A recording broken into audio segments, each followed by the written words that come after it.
Bonjour à toutes et à tous, merci de vous connecter pour suivre en direct les vœux de Dynacité. Comme l'année dernière, nous serons à distance pour suivre cet événement. Une belle occasion tout de même de nous retrouver et d'échanger tous ensemble autour de l'année 2021 qui s'est achevée et d'ouvrir notre regard sur 2022 qui commence. Une actualité riche au sein du groupe Dynacité. Vous le savez, les projets ne manquent pas et pour cause. La collaboration entre les services a permis de réaliser des projets exceptionnels dont nous parlerons ensemble en cet après-midi. Avant d'entrer avec vous dans le vif du sujet, Michel Perrault, le président de Dynacité, vous souhaite la bienvenue. On l'écoute. Bonjour à toutes et à tous. Avant de commencer, je souhaitais remercier Marc Gomez, notre directeur général, qui démontre tous les jours son excellente gestion de l'Office. En travaillant en binôme et avec le soutien de tous les collaborateurs de Dynacité, nous avons géré cette crise sanitaire du mieux que nous pouvions. Les offices HLM peuvent parfois avoir l'air de structures statiques, peu réactives. C'est tout le contraire chez Dynacité. Une cellule de crise a été créée afin de garantir et préserver la sécurité de nos locataires et de nos collaborateurs. Les chargés d'entretien ont continué leur activité dans cette période sanitaire incertaine et ont même renforcé l'entretien des zones à risque. Les équipes ont été mises en télétravail afin de respecter les décisions gouvernementales. La communication avec les locataires a été renforcée. Leurs charges ont proportionnellement été réduites au regard de la baisse des activités durant cette période. Je peux aujourd'hui vous affirmer, à travers mon expérience d'ancien cadre à Dynacité, de président de l'Office depuis 2015, de maire d'Oyonnax depuis 2008, que Dynacité a géré la crise du mieux possible.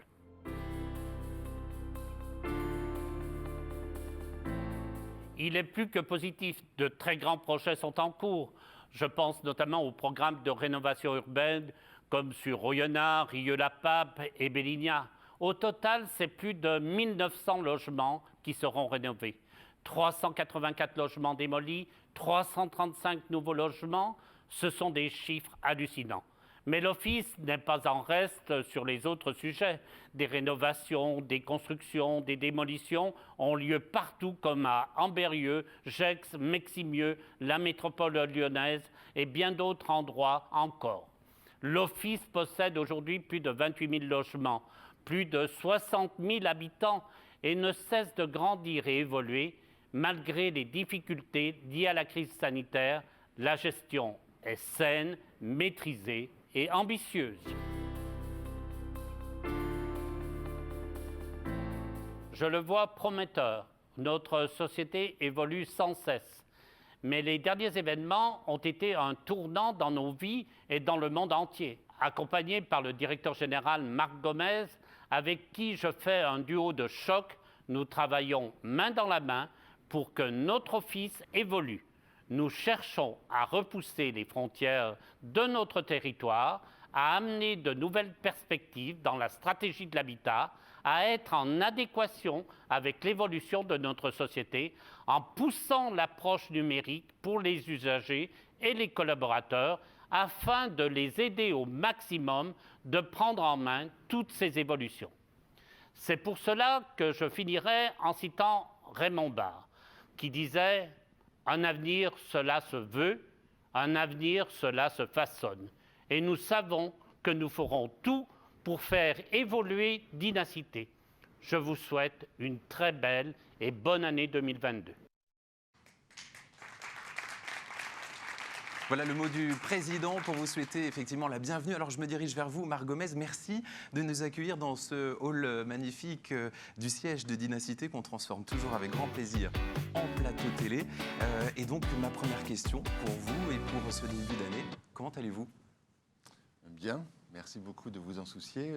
Et très bien quand j'écoute les propos de mon président. Il a raison, nos relations sont excellentes.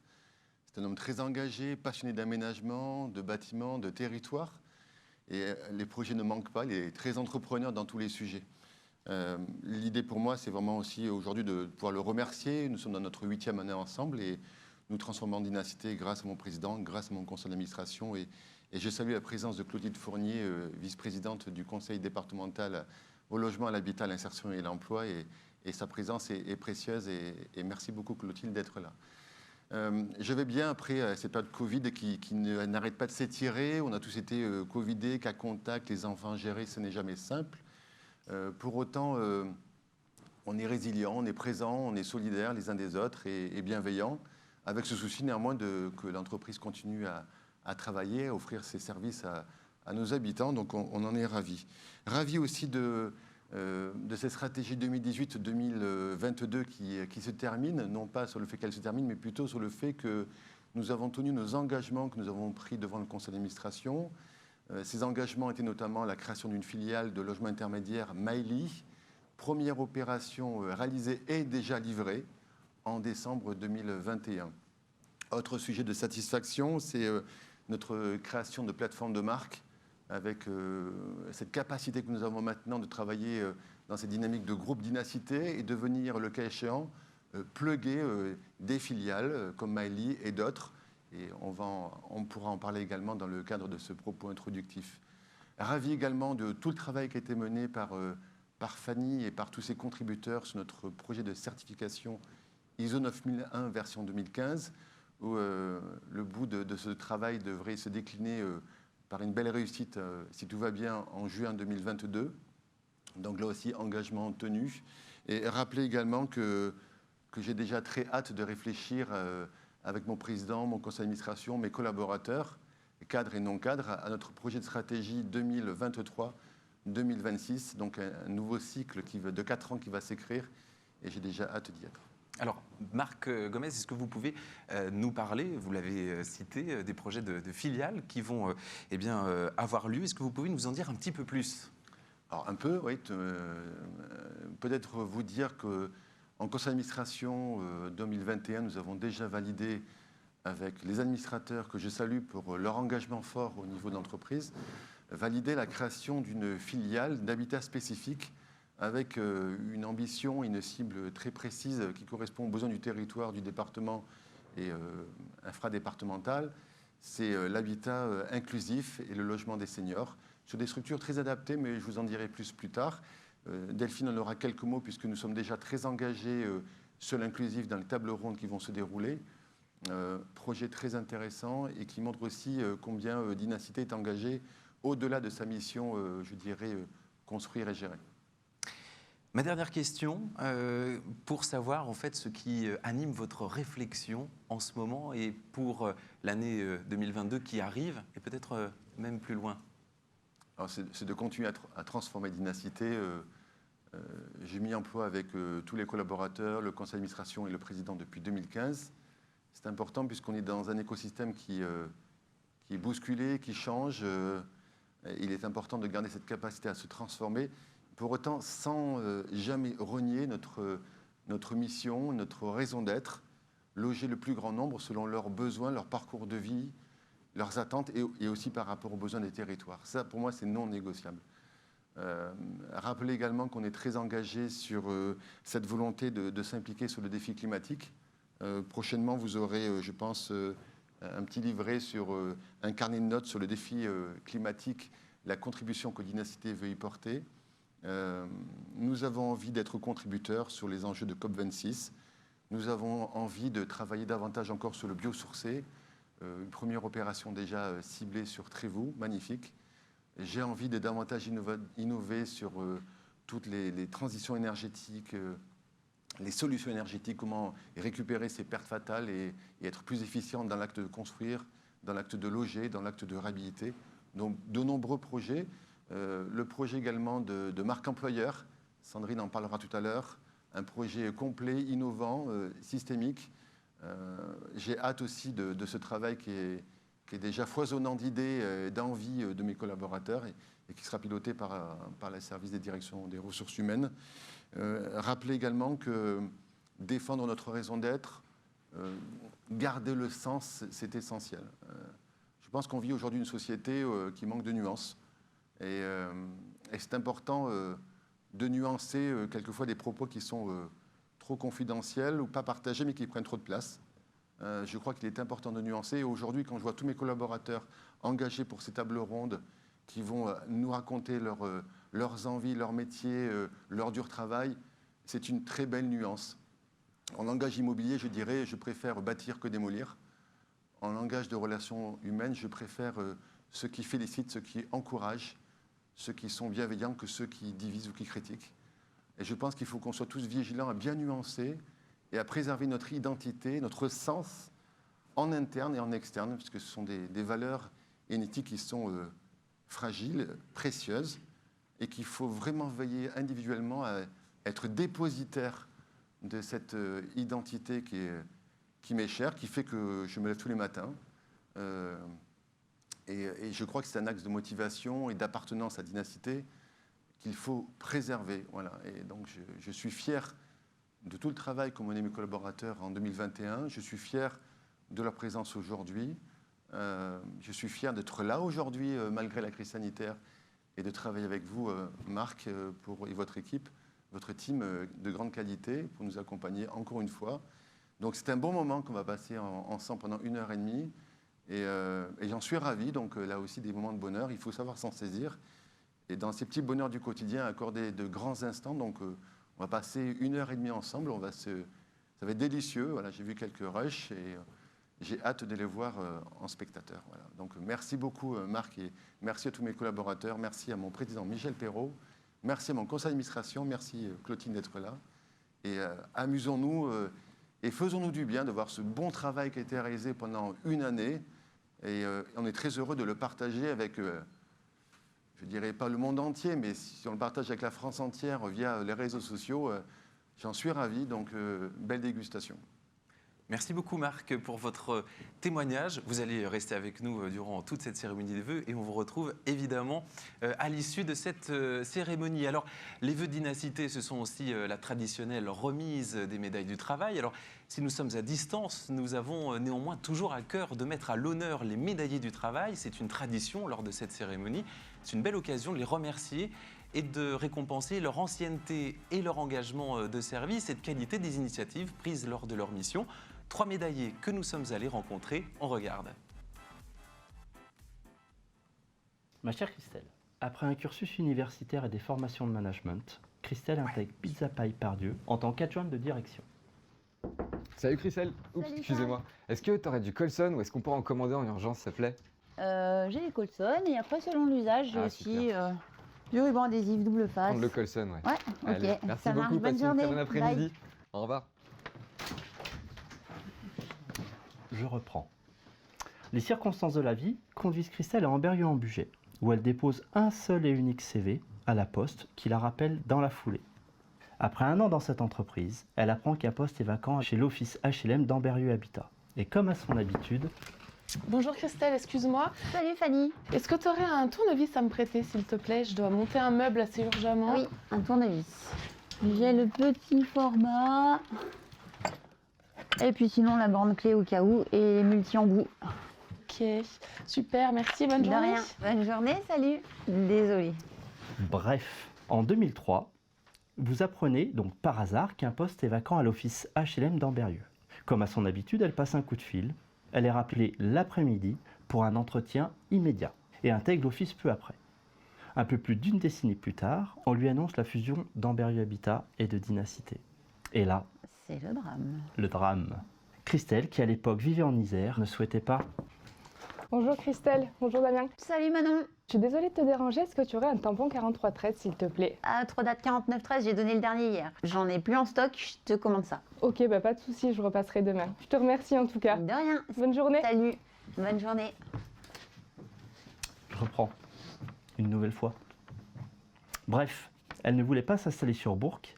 Et finalement, avec sa grande capacité d'adaptation, elle s'est parfaitement intégrée chez Dynacité. Elle est même devenue indispensable. Et ce que nous venons de vivre est réellement le quotidien de Christelle. Elle a juste trop tendance à dire oui. Ma chère Christelle, c'est avec grand plaisir que je vous remets votre médaille d'argent et ce panier gourmand. Merci Damien.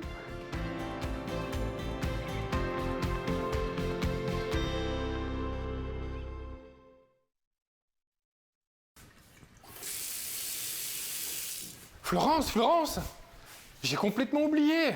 Il faut que je te remette ta médaille du travail. Mais Nicolas, tu vois pas, je suis en train de faire l'état des lieux avec mon locataire. On est en train de vérifier le meuble évier, là. On fera ça tout à l'heure. Mais c'est une priorité. Il faut que tout soit dans la boîte ce soir. Ah bon? Excusez-moi, hein. Chère Florence, je suis très heureux de te remettre cette médaille du travail. Après une première expérience au service logement de ce qui était encore à l'époque l'OPAC de l'Ain, tu nous quittes pour rejoindre La Poste en tant que factrice à Méséria. Puis, retour à l'OPAC de l'Ain en tant que chargée de secteur à l'agence de Bourg. Mais comme entre les deux, ton cœur balance, tu nous quittes de nouveau pour un nouveau retour à La Poste, mais pas en tant que factrice cette fois-ci, pour tenir le bureau de Confrançon. Décidément très indécise, en 1998, retour à l'OPAC de l'Ain, mais à mi-temps seulement, à l'antenne de Saint-Laurent. Et tu gardes un mi-temps à La Poste, à Confrançon. Ce n'est qu'en 2000, c'est peut-être le bug, hein, que tu nous rejoins définitivement à temps plein en tant que chargé de secteur à l'agence de Bourg, puis en tant que chargé de secteur gestion de patrimoine. C'est bon, c'est dans la boîte. Oh, tenez, du coup, signé. Merci Nicolas.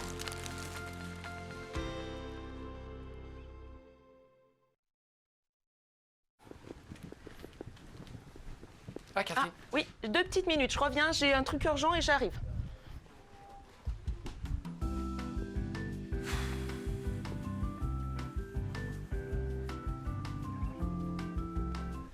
Voilà, c'est Ah, bon, bah, quand même. désolée. Oh, je suis désolée, Nicolas. Allô? Oui. Oui, est-ce que je peux te demander de passer l'appel à Juliette, s'il te plaît? C'est elle qui a suivi le dossier. Merci. Salut. Chère Catherine. Désolée, Nicolas, vraiment. Allô? Oui, salut Marie-Pierre. Tu veux faire le point sur les SVP là maintenant, tout de suite? Bah, j'ai Nicolas qui est dans mon bureau. Marie-Pierre? Bonjour. Elle te rappelle plus tard. Chère Catherine, je suis vraiment très heureux de te remettre cette belle médaille du travail qui vient récompenser une déjà bien longue carrière puisque tu as exercé ce très beau métier d'assistante dans de nombreux domaines d'activité. Si je ne me trompe pas, le commerce international, la comptabilité, puis chez un huissier de justice, avant de rejoindre Dynacité, où ta polyvalence et ton adaptabilité font merveille, puisqu'en 4 ans, tu as déjà connu 2 directeurs de territoire. Bon, il faut dire qu'ils sont de très grande qualité. Hein. Et aussi 4 binômes. Hein. Ah oui, au fait, faut que je te dise un truc. Ça le fait pas avec Juliette. Bah si, je viens de mettre fin à sa période d'essai. Catherine, respire. Respire, c'est une blague. Je plaisantais, on la garde. Je te remercie donc tout spécialement pour ton implication, ta disponibilité et ta capacité à rester zen en toutes circonstances. Merci.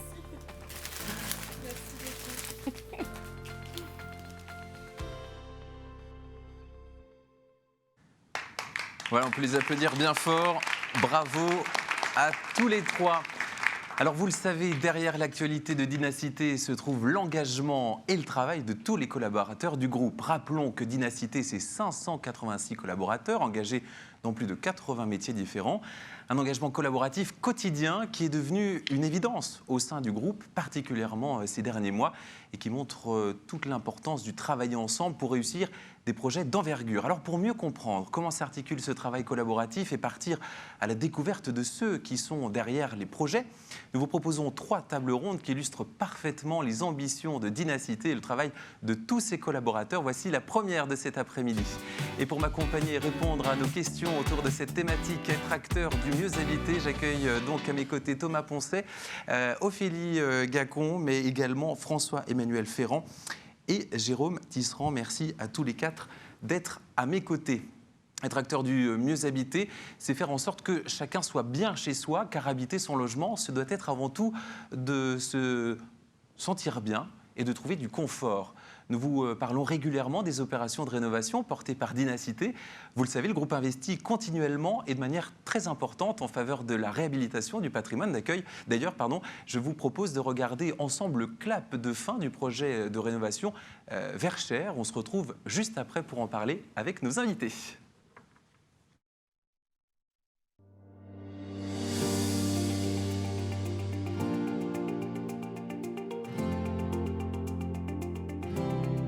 célèbre la fin des travaux de réhabilitation du quartier des Verchères, NPNRU, Dinacité. 300 logements, 14 millions d'investissements, 2 ans de travaux.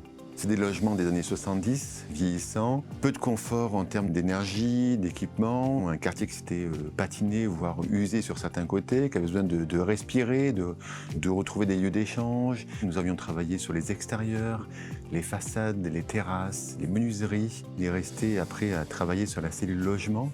Tous les logements ont été réhabilités à l'intérieur pour à peu près 45 000 € par logement, ce qui est assez exceptionnel. Ce chantier est remarquable aussi sur la façon de faire. Jamais encore on avait déménagé les gens dans des hôtels pendant 2 mois. On mettait les meubles en garde-meubles pendant 2 mois. C'était du jamais vu. Dinacité a été pionnier dans la façon de faire, dans la manière de voir les choses et dans la manière de nous donner les moyens de y arriver. Il y avait une complicité entre les locataires et les équipes. On a l'impression qu'ils étaient voisins. C'est vrai que c'était particulier à voir et ça m'a marqué moi personnellement, mais je pense que ça a marqué également toutes les équipes. Les enjeux de ce projet de réhabilitation pour l'ANRU, ça a été d'accompagner un porteur de projet qui était dans l'innovation et dans la proposition de diversification donc, de son action. Ça fait partie, je pense, des évaluations extrêmement positives que l'agence du renouvellement urbain va pouvoir valoriser. Les points clés de ce projet, c'est la qualité de la réhabilitation, la qualité du partenariat avec Dinacité. C'est une réussite. Pour nous, c'est véritablement une opération de réhabilitation en quartier prioritaire de la ville de référence. Ce que nous allons, je pense, réussir ici, c'est une véritable capacité à vivre ensemble avec des gens venus d'horizons différents, de revenus sociaux différents, mais qui trouveront ici un cadre de vie apaisé, de la sérénité. J'espère que cela contribuera de redonner à Vaux-en-Velin une image plus proche de la réalité, plus positive. Aujourd'hui, donc, c'est le départ de l'appropriation de chacun de ces logements par les habitants. C'est le départ d'une nouvelle dynamique et on en est profondément ravis avec ce sentiment d'avoir réussi quelque chose, d'avoir participé à quelque chose de fondateur et avec cette envie de le répéter, je dirais, et de le dupliquer sur d'autres territoires et d'autres réhabilitations.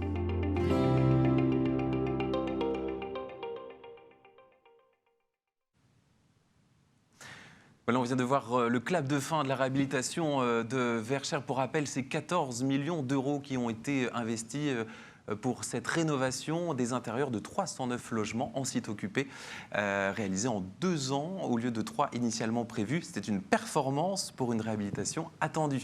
Alors Thomas Poncet, vous êtes responsable de service à la direction du patrimoine chez Dinacité. J'aimerais connaître, Thomas, ce que réalise concrètement votre service, celui de la réhabilitation. On vient de voir effectivement un exemple. Comment est-ce que ça se matérialise au quotidien ? Au quotidien, c'est beaucoup de travail. D'ailleurs, j'en profite pour remercier tous mes collaborateurs. On est une équipe de 14, donc merci à eux de leur investissement au quotidien. Donc aujourd'hui, on a investi sur le NPNRU de Rieux et d'Oyonnax, comme l'a dit en avant-propos notre président. Mais pas que, on vient de terminer la réhabilitation de 100 logements sur le site de Trévoux. Et en 2022, ça va se poursuivre avec la rénovation des espaces extérieurs. On a signé les marchés de travaux pour attaquer les réhabilitations du quartier de Musinant à Val-sur-Rhône. On va travailler sur les espaces verts en Berrieux-Noblemer. Donc voilà, beaucoup de travail. Ensuite, en 2021, j'ai voulu chercher quelques chiffres un petit peu significatifs pour un peu illustrer ce qu'on a pu faire. Donc j'ai regardé, nous avons signé 115 marchés de travaux pour un montant global de 26 millions d'euros. Donc à titre informatif, ça représente 1 an de salaire à Kylian Mbappé. Donc voilà, chacun fera son choix. Ou 58 000 paires de Louboutin. Sacré salaire quand même, voilà, dit comme ça. Voilà. Et les Louboutins, comment vous savez le prix Alors j'ai des ressources au sein du service qui sont chargées de trouver ça, effectivement. Ensuite, on a déployé plus de 25 000 mètres carrés d'isolants sur nos façades. Alors ça représente quoi ça, par exemple ? Ça représente plus de 5 terrains de foot. Enfin voilà, je suis très foot, désolé. Mais donc, voilà, au moins ça illustre parfaitement et on voit tout à fait les images. Ok, c'est impressionnant. Voilà. Après, je voulais aussi attirer l'attention. On a fait des travaux un peu exceptionnels. Alors on a rénové une toiture terrasse. Pour un métier de la réhabilitation, c'est quelque chose d'assez classique. Mais on a dû désamianter cette toiture. Et pour faire ça, on est obligé de mettre des extracteurs d'air. Voilà, il faut faire simple. Et on doit amener de l'électricité. On a appelé Enedis, et Enedis ne pouvait pas nous fournir suffisamment de puissance. On a dû mettre en place 7 groupes électrogènes pour pouvoir faire les travaux. Avec ça, on aura pu alimenter 3 gymnases ou 22 000 ampoules. Donc voilà, beaucoup de travaux. En tout cas, ça permet effectivement d'illustrer parfaitement avec voilà, des chiffres qui montrent ce que vous réalisez concrètement dans votre service. Alors, est-ce que vous avez des chiffres pour présenter la direction du patrimoine cette fois-ci? Alors, la direction du patrimoine donc, réunit le SRM, donc c'est le nom barbare de notre service, mais vous avez aussi le service de la politique technique qui réunit le pôle contrat facturation et le bureau de la performance énergétique. Alors, ma collègue Sylvie, je me suis renseigné auprès d'elle, cette année a signé 204 marchés de travaux pour les marchés à bon de commande.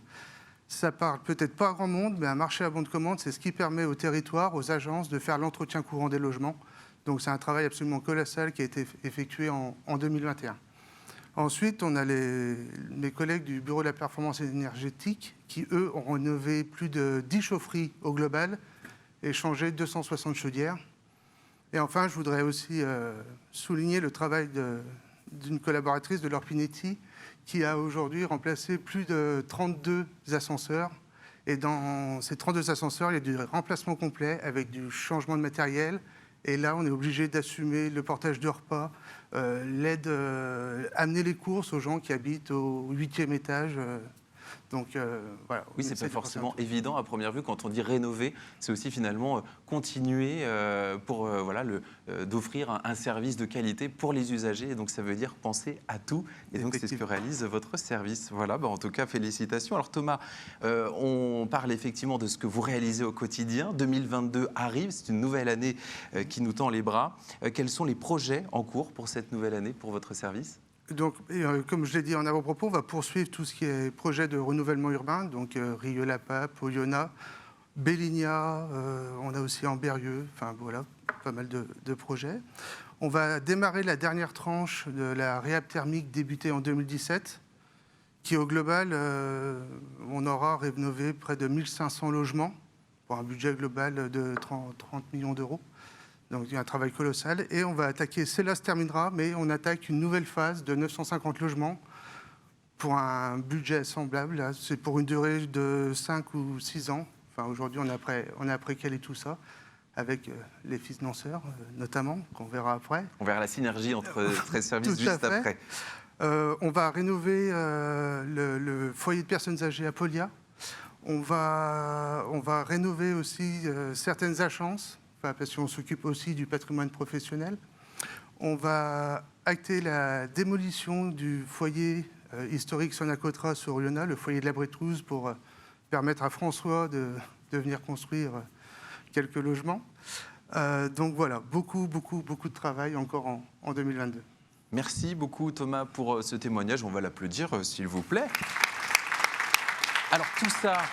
Eh bien, tout ça, ça ne se ferait pas sans d'autres services, dont celui des marchés publics. Ophélie Gacon, vous êtes gestionnaire de marché à la direction des affaires juridiques, des achats et du contentieux au sein de Dynacité.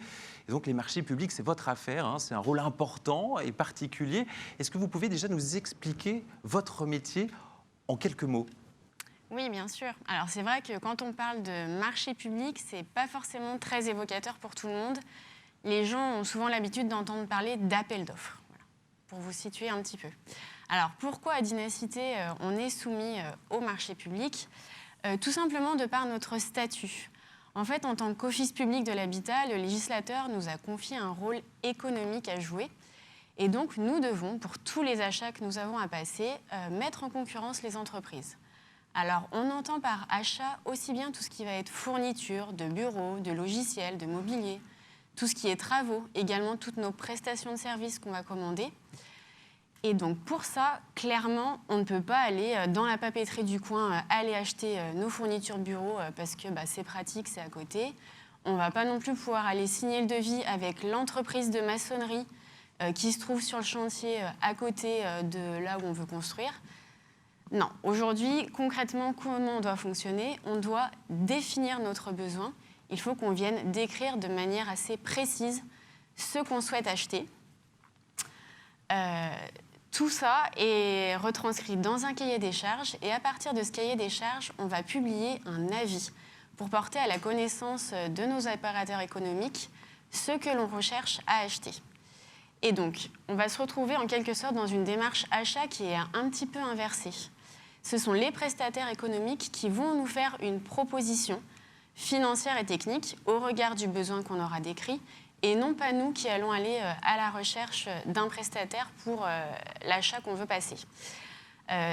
Toute cette procédure d'achat, elle se fait bien évidemment en lien avec les services techniques, donc aussi bien la construction, la direction du patrimoine, la direction des ressources humaines, la communication, le numérique. Voilà. Tous les services aujourd'hui sont concernés à Dynacité par ces achats. Donc eux vont s'occuper de toute la partie technique et nous, pôle commande publique, on va être garant de toute la partie administrative et juridique. Et les deux sont étroitement liés pour aboutir aux besoins qu'on recherche. Voilà comment se passent les marchés publics à Dynacité. Il y a forcément une relation aussi avec les autres services. Alors justement, comment est-ce que ça fonctionne au sein de Dynacité, entre les services et donc avec le vôtre?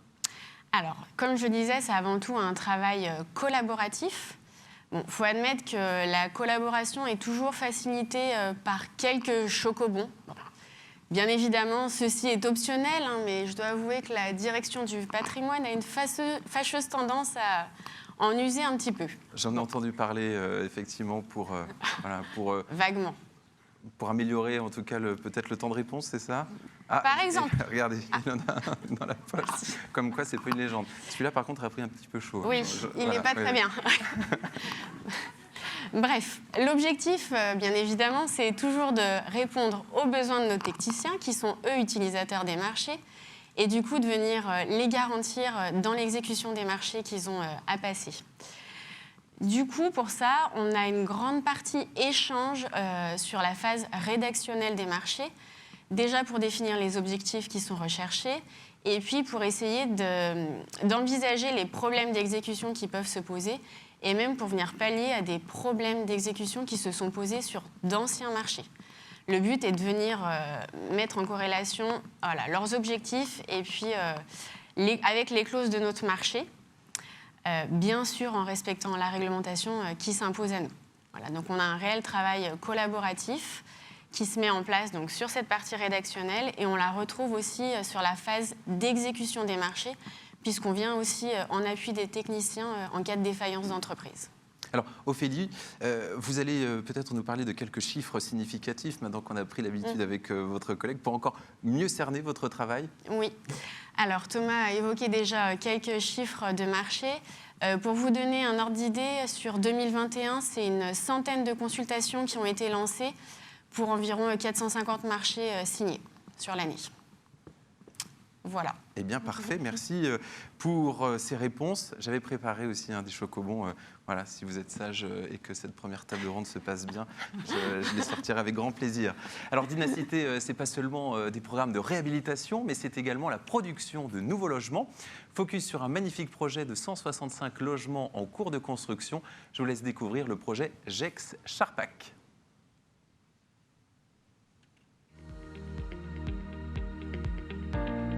On est sur le site de Charpac à Gex, sur lequel donc, nous développons 165 nouveaux logements. L'enjeu de cet après-midi était de développer et de présenter aux locataires l'amélioration de leur quartier et donc leur présenter tous ces nouveaux projets qui vont aboutir prochainement. Donc on a 87 logements qui seront proposés en accession sécurisée avec deux types d'acquisition. La location-accession, une acquisition qui se fait en deux phases, une phase de location et une phase d'accession, ou de l'achat classique en VFA.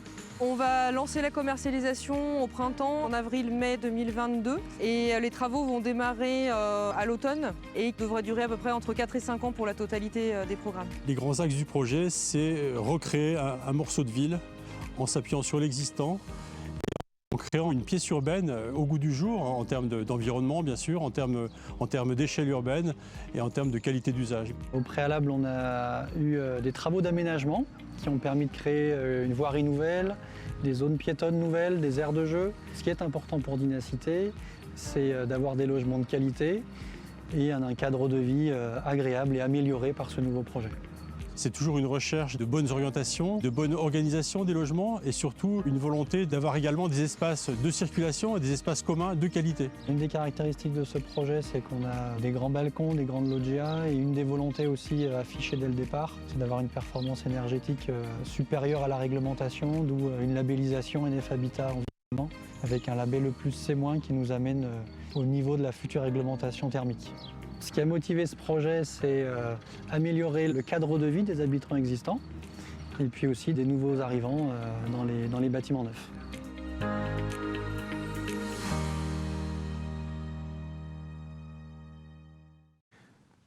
François-Emmanuel Ferrand, vous êtes responsable de projet à la direction des affaires immobilières chez Dynacité. Nous venons de voir ce projet d'envergure. Alors, comment s'est déroulé pour vous cette année 2021 ? Eh bien, je dirais que l'année 2021, ça a été une année particulièrement riche en projets. Pour illustrer, je vais vous donner quelques chiffres, comme mes collègues. Pour le service développement, ça a été plus de 100 dossiers qui ont été étudiés, que ce soit en acquisition, en aménagement ou en faisabilité. Pour le service accession, ça a été plus de 150 logements qui ont été vendus, dont une soixantaine dans le neuf. Et puis pour le service offre nouvelle, c'est environ 500 logements qui ont été mis en service, dont pareil une soixantaine en maîtrise d'ouvrage direct, dont notamment une belle résidence à Bourg-en-Bresse, la résidence Cap Soleil, qui sera évoquée dans la dernière table ronde. Et puis le reste de ces logements qui ont été mis en service sont des logements en VFA, donc des programmes immobiliers que nous achetons directement auprès de promoteurs. Également, Marc Gomez en a parlé en introduction, c'est pour notre filiale Mailly, logement intermédiaire, le premier projet livré sur la commune de Salanches, en VFA, 27 collectifs. C'est aussi un deuxième projet que nous sommes en train d'étudier sur Thoiry, en maîtrise d'ouvrage direct. Un permis sera déposé normalement sur le mois de mars, après avoir présenté l'opération aux élus dans les prochaines semaines. Et puis pour construire tous ces projets, en phase étude, il y a une étape qui consiste à déposer des dossiers de financement pour financer nos opérations. 2021, c'est 543 logements financés et une vingtaine de dossiers déposés. Oui, c'est pas rien. Et donc voilà pour 2021. Et j'imagine là aussi des projets pour 2022, puisque l'année a déjà un peu commencé, mais vous avez déjà une vision pour cette année ? Oui, effectivement, après cette année riche en projets, 2022 va être encore plus riche. Nous prévoyons mettre en service plus de 600 logements avec environ 40% en maîtrise d'ouvrage direct. C'est également 2022 le démarrage de 2 gros chantiers pour Dynacité. Le premier, c'est à Ferney-Voltaire-le-Vent-Nord, 162 logements qui ont démarré au mois de janvier.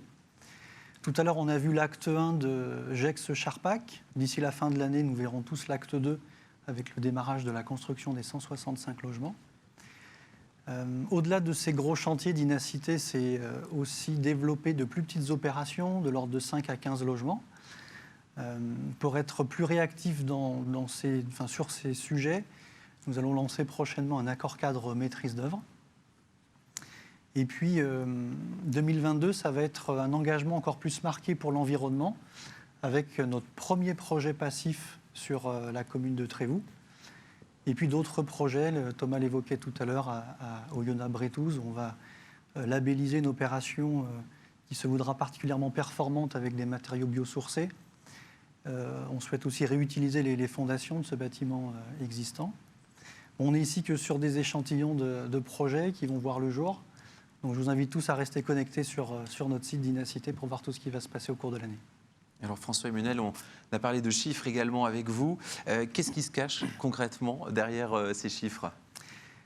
Alors on a une table ronde qui donne beaucoup de chiffres. Alors l'idée, c'est pas de vous donner mal à la tête, ou en tout cas l'idée n'est pas de se vanter non plus, parce que ça n'apporte pas grand-chose, voire rien du tout.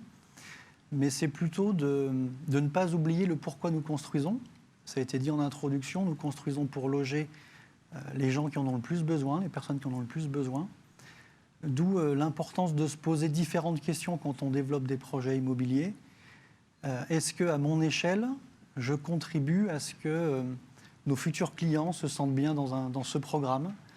Est-ce que si je suis attentif au plan du logement, à ses prestations, à son orientation, est-ce que je vais faire en sorte que la future famille va vraiment se sentir mieux ? Donc peut-être que moi aussi, j'aimerais vivre dans ce programme. En fait, à quelque part, c'est s'efforcer de se mettre à la place des autres. Je crois que nos programmes immobiliers répondent à cela, même si on doit tous rester vigilants dans l'analyse de nos projets, tant en maîtrise d'ouvrage direct qu'en VFA, pour éviter en fait toute forme d'incohérence de conception qu'on n'accepterait pas pour nous-mêmes à titre privé.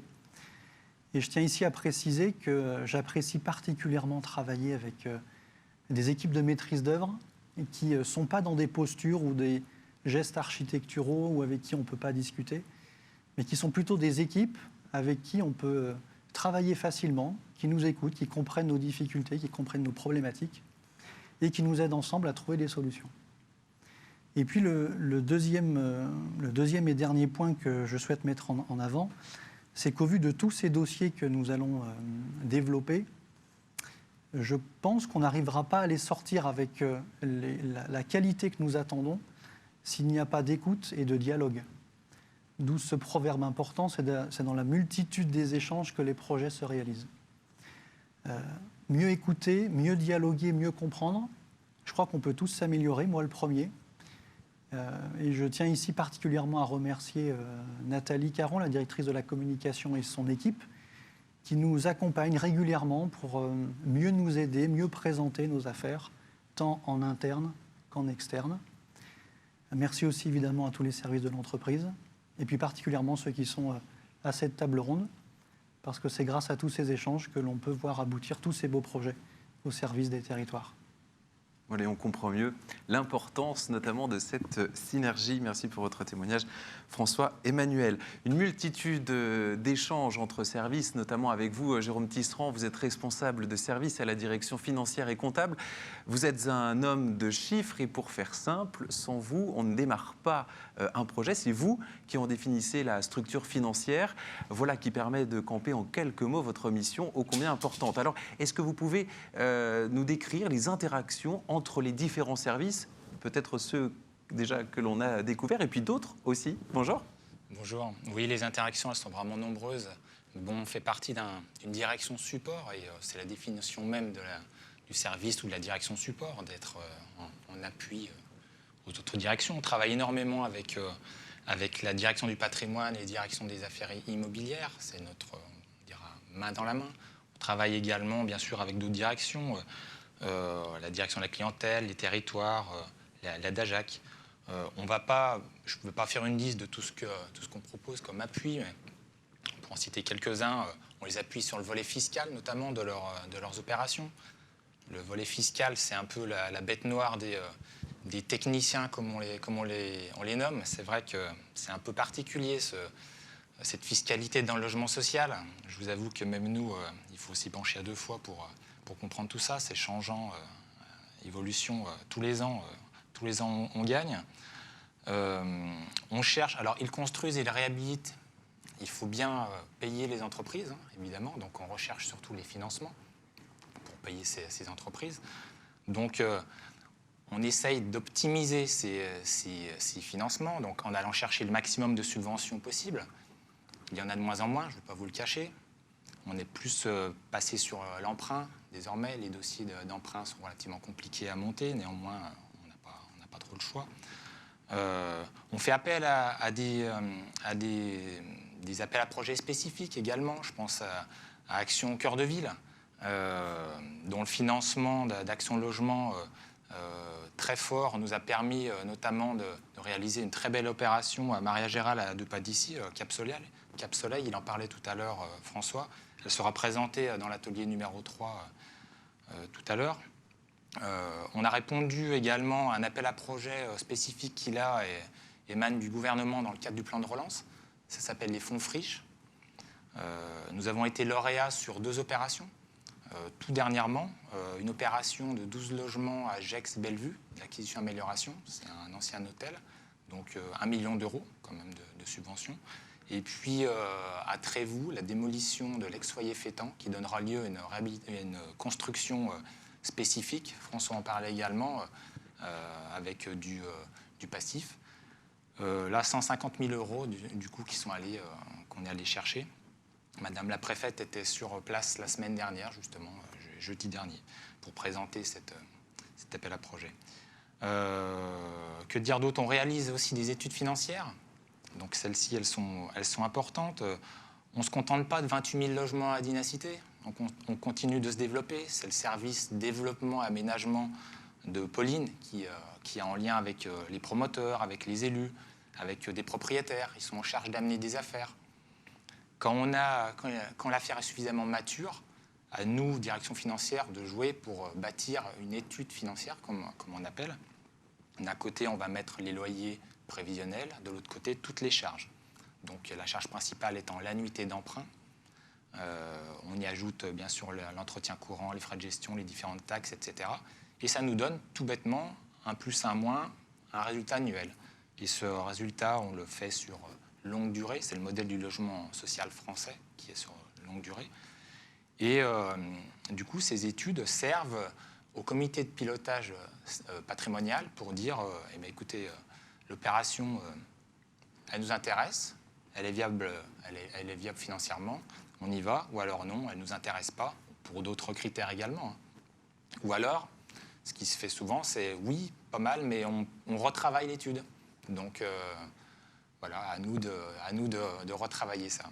Et oui, ça fait des allers-retours et finalement, c'est aussi pour ça que les chiffres dont nous parlons tout à l'heure sont importants. Voilà. Un projet, ça veut dire aussi parfois plusieurs allers-retours et donc beaucoup de travail. Alors, on revient justement sur ces chiffres-là. Est-ce que je peux vous poser la question? C'est combien d'études sur une année pour votre service? Alors, sur 2021, on a fait 71 études d'offres nouvelles. Donc, avant ça, il faut savoir quand même que le service de Pauline en a déjà bien trié. Ce ne sont pas 71 projets qui sont arrivés dans les tuyaux, il y en a beaucoup plus. Donc, 71, ça ne paraît pas énorme, mais sauf que si on les multiplie par 2, 3 ou 4 avec tous les allers-retours, vu que ce n'est pas la seule tâche que nous avons, ça représente pas mal d'heures de boulot. Mais je parlais quand même, pour ne pas faire de jaloux avec Thomas, sur les études financières REHAB, on en fait moins, mais elles existent quand même. Là, la différence, c'est qu'on part d'un postulat existant. On connaît à ce jour notre bâtiment, combien il nous coûte, combien il nous rapporte. On vient ajouter des annuités d'emprunt qui serviront à financer du coup, cette future réhabilitation. Et on ajoute de potentielles augmentations de loyer si on a fait un accord locatif, une troisième ligne de quittance ou autre, pour donner le résultat également annuel. Bon, là aussi... on m'a fait comprendre que sans chocobon, ça n'avance pas aussi vite. Non, je crois qu'on se fait avoir. Nous, c'est pas de chocobon. On fait ça gratuitement. Du tout, vous le faites. Eh bien, écoutez, voilà, vous pourrez vous voir ça entre services. Que se passe-t-il une fois que les opérations sont actées? C'est-à-dire qu'une fois que voilà, on sait qu'on va pouvoir les réaliser, comment ça fonctionne?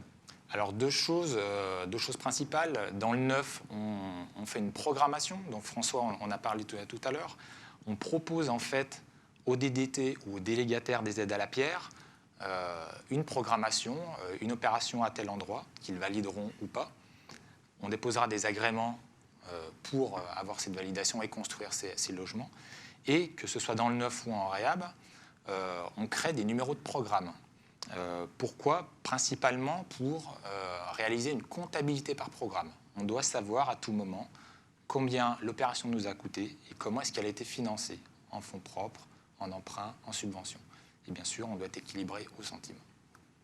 Merci pour votre témoignage. Merci à tous les quatre de nous avoir apporté vos lumières pour découvrir vos métiers. Merci de nous avoir éclairés sur les interactions entre services au bénéfice du mieux habité pour les locataires de Dynacité. Alors, je vous propose le deuxième rendez-vous de ces vœux et cette vision prospective sur 2022. Nous venons de voir tout le travail engagé au quotidien par les équipes de Dynacité, des équipes qui travaillent en synergie. Et on comprend mieux l'importance du travailler ensemble, main dans la main. Alors pour faire avancer Dynacité et atteindre l'excellence demandée par les locataires et les instances publiques, il faut mieux s'organiser, mieux recruter, améliorer les pratiques avec le digital, autant de points sur lesquels nous devons être vigilants. On regarde une vidéo qui sert aujourd'hui de support pour recruter nos chargés d'entretien et on en parle juste après.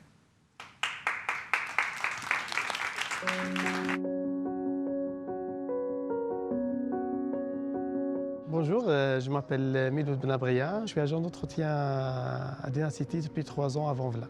Bonjour, je me présente, je suis Myriam Aïdine, je suis chargée d'entretien pour Dynacité depuis 4 mois maintenant et je travaille sur Oyonnax. On a trois chargés d'entretien dans 11 bâtiments. On a une centaine de locataires par chargé d'entretien. J'arrive, je mets en place mon chariot, mon local. Après, je fais le tour des bâtiments. J'ai un planning. Tous les jours, c'est tous les halls entièrement, entrée par entrée. Voilà, les halls. Et chaque jour, des bâtiments différents à nettoyer entièrement. Je commence par changement de la poubelle et lavage de l'ascenseur et le hall. Après, on finit par les vitres. Donc, j'ai les montées complètes à faire, donc depuis le haut. On balaye jusqu'en bas. Après, on dépoussière les rampes, on nettoie, on enlève les taches incrustées sur les murs. Et après, voilà, on passe les franges sur tous les étages. Les extérieurs à nettoyer aussi, les papiers, tout ce qui traîne en fait, voilà, pour que ça soit le plus propre possible. Je fais le tour de l'espace de jeu, qu'il ne soit pas abîmé, quoi, qu'il soit propre. On s'occupe aussi des poubelles, des conteneurs de tri. On fait des choses assez variées. C'est un métier polyvalent. J'ai un planning, il est affiché, mais c'est à nous de gérer en fait notre temps de travail et voilà les situations qu'on peut trouver. On est vraiment autonome. C'est une très bonne chose, très très bonne chose. Pour moi personnellement, être autonome, c'est, je ne vais pas dire c'est le paradis, mais presque. Parce que je gère mon temps à ma façon. Ce travail en fait est basé sur la confiance entre moi et mes supérieurs. Je choisis ce métier parce que j'aime la propreté, et bon contact avec le locataire et bon contact avec l'équipe et avec mon chef et avec Dynacity en fait. J'aime déjà le ménage, j'aime ce qui est sale de le rendre propre et ce qui est propre de le rendre encore plus propre quand je peux. Pour moi, mon rôle de chargé d'entretien, c'est pas que de l'entretien des bâtiments, c'est beaucoup d'échanges en fait avec les locataires, principalement. On apprend à les connaître au fur et à mesure des jours, des semaines, des mois qui passent. Donc un bonjour, un sourire, une petite discussion de temps en temps. Dans ce métier, il faut être tolérant, vraiment. Et à l'écoute, surtout à l'écoute. C'est le principal, en fait. Voilà. Quand ils repartent, c'est pas que c'est mieux. Voilà, ils repartent avec le sourire. Mon rôle, c'est que le locataire se sente bien dans le quartier. On encourage, on est là pour eux, on monte le moral. S'il a besoin d'aide, on est là aussi. Ça vient tout seul, en fait. Si on ne fait pas juste notre travail et on s'arrête, non, on fait plein de choses en fait naturelles. Et ça me plaît. C'est un tout en fait ce métier. Pour moi, ça englobe tout ce que j'aime. J'aime le contact humain, j'aime croiser les gens, j'aime discuter avec eux. C'est ce que je voulais faire depuis toujours. Et je suis contente. Je suis content, je suis bien, je suis à l'aise, je suis très fier de faire ce métier.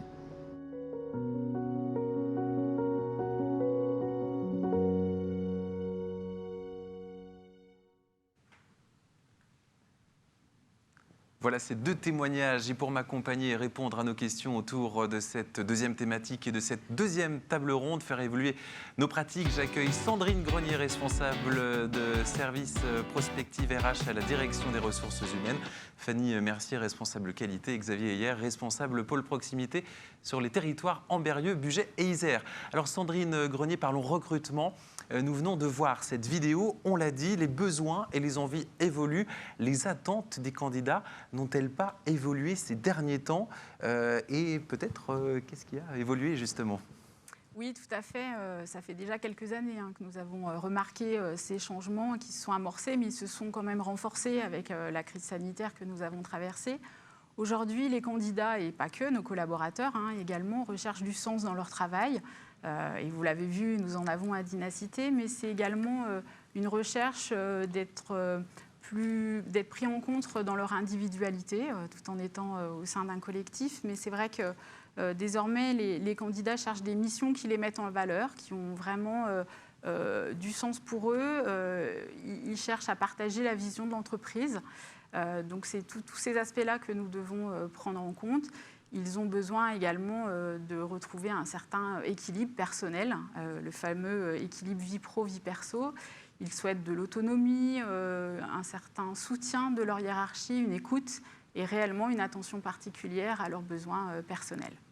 Alors on voit qu'avec ces changements, il y a donc de nouveaux challenges qui s'ouvrent peut-être pour vous et les ressources humaines.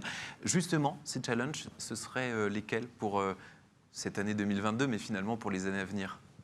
Il va nous falloir, c'est sûr, trouver le point de convergence entre ces nouvelles attentes et forcément les besoins de l'entreprise. C'est pourquoi on a déjà fait évoluer nos pratiques en matière de recrutement, notamment pour le recrutement de nos chargés d'entretien. On l'a vu, nous avons un partenariat que nous avons mis en place avec Pôle emploi qui nous permet finalement de recruter des personnes qui n'ont pas forcément l'expérience de ce métier, mais plutôt des compétences et des aptitudes transverses. Et finalement, c'est suffisant et leur motivation à nous rejoindre leur permettra de réussir sur ce métier qui a quand même des aspects difficiles. Et nous, de notre côté, on les accompagnera sur les aspects plus techniques. C'est vrai que cette marque employeur, on doit la porter. C'est une vraie démarche de communication, une vraie stratégie marketing. Maintenant, l'entreprise, c'est à elle de séduire les candidats et plus aux candidats de séduire l'entreprise. Et concrètement, comment est-ce que vous pouvez agir, vous, à votre niveau ? Alors, on ne va pas travailler tout seul, bien évidemment. On va être accompagné de la direction de la communication et de l'innovation qui va nous aider à définir notre stratégie, à parler de notre marque employeur, mais il va falloir qu'on la partage aussi avec les collaborateurs. Je pense qu'on peut être fier des conditions de travail qu'on a à Dynacité. On a vu avec mes collègues, il y a plein de beaux projets qui sont portés, des missions très différentes, très performantes. Mais par contre, on a peut-être encore un petit peu du mal à en parler et à le montrer. Donc il va falloir renforcer la présence de Dynacité en tant qu'employeur sur les réseaux sociaux, affiner notre promesse employeur, c'est-à-dire quelle image on renvoie et qu'est-ce qu'un candidat est sûr de trouver quand il va nous rejoindre. Et puis enfin, il va falloir accompagner nos managers, les sensibiliser, car tous ces changements dans le monde du travail, ça demande beaucoup d'adaptation pour eux, parce qu'à mon avis, on est déjà dans le monde d'après au niveau du travail. Merci pour votre vision de ce métier qui change. Et donc, voilà, plein de belles choses en tout cas, parce que c'est bien aussi un métier qui bouge. Tout à fait. N'est-ce pas ? Voilà. Fanny Mercier, vous êtes juste à côté, vous êtes responsable qualité. Alors, pour que Dynacité porte le développement dont nous venons de parler, il faut que la qualité soit au cœur de nos pratiques. Une qualité globale de l'entreprise, une vision transversale. Et cette norme que l'on voit avec ce logo et ce nom, la certification ISO 9001, elle arrive, on en entend parler, mais ça fait encore parfois un petit peu peur. Est-ce qu'on peut en parler ? Qu'est-ce que cette certification ISO 9001 ? Bonjour à tous. Donc, effectivement, la certification ISO 9001, il faut savoir que c'est une norme qualité qui est une norme internationale qui peut s'appliquer à tout domaine d'activité, que ce soit l'automobile, le pharmaceutique, le monde du service et du coup chez nous dans le monde du logement social. Cette norme, elle a pour vocation à attester en fait que les entreprises sont organisées pour avoir une vision se mettre à la place du client, comme l'a évoqué tout à l'heure François, et surtout pour le satisfaire, ça c'est le premier point. Le second, il est que cette certification va nous attester qu'on s'est engagé dans une démarche d'amélioration continue constante. Donc concrètement, cette norme, c'est un livret d'une trentaine de pages qui liste des exigences qui vont nous guider. C'est un guide vraiment structurant qui vont nous guider à organiser nos bonnes pratiques et aller voir sous un autre angle pour atteindre ces deux objectifs-là. Et on ne doit pas en avoir peur. On ne doit pas en avoir peur. Enfin, j'essaye de faire en sorte qu'on n'en ait pas peur parce que c'est nouveau. Voilà, on n'est pas habitué à être audité, on n'est pas habitué à ce type de certification. Donc voilà, l'idée, c'est de ne pas en avoir peur et c'est vraiment le point de départ de l'amélioration continue qui va se poursuivre au fil des années, puisque la vocation aussi, c'est voilà, d'avoir un autre regard transversal sur nos manières de travailler et également de pérenniser nos activités et l'entreprise par la suite. On va rebondir sur les propos de Sandrine, les propos précédents. Est-ce que l'évolution des attentes que l'on a vues chez les candidats, on les retrouve aussi peut-être chez les clients et les locataires ? Est-ce que c'est le cas ? Alors effectivement, les propos de Sandrine sur le panel candidat m'évoquent vraiment en miroir des évolutions qu'on a pu observer au sein d'un questionnement auprès de nos locataires. Il faut savoir qu'en 2021, on a mené une enquête de satisfaction auprès de 2700 locataires de notre parc sur différentes thématiques, l'environnement, le nettoyage, les traitements de leurs sollicitations techniques, des problèmes dans leur appartement, logement. On a un taux de satisfaction sur 2021 qui est bon et qui est plutôt stable depuis les dernières années à 80,5% de locataires satisfaits. On observe une partie sur 3 points en fait, où nos locataires attendent encore et toujours notre métier, notre cœur de métier de bailleur. Et on voit également d'autres attentes dont j'évoquerai un petit peu plus après. Sur les 3 points, on retrouve vraiment la partie sécurisation et nettoyage des parties communes, qui est la vitrine en fait, quand nos locataires reçoivent du monde chez eux. Une partie sur le traitement de leurs sollicitations. Ils sont en attente d'avoir moins de relances à faire et qu'on leur réponde plus rapidement. Voilà sur ces 3 points. Et effectivement, les nouvelles attentes de nos locataires, ils vont être vraiment dans la fluidification de l'information, que leur parcours, en fait, quand ils rentrent en contact avec nous, soit le plus linéaire possible, et surtout de l'anticipation en fait, de l'information. Donc on va rejoindre des nouvelles techniques, peut-être, ils sont en attente auprès du bailleur, un peu plus de communication peut-être digitale, etc., qu'on verra peut-être après avec Xavier.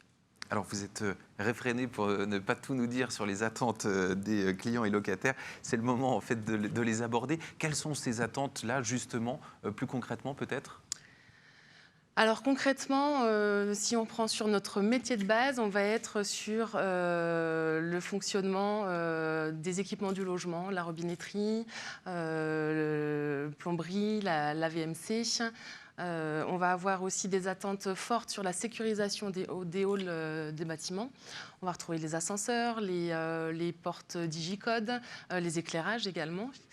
Et puis, dans la relation au bailleur, comme je l'évoquais, les sollicitations techniques et le taux de relance, mais également un peu de nouveaux moyens de communiquer en fait, avec nous.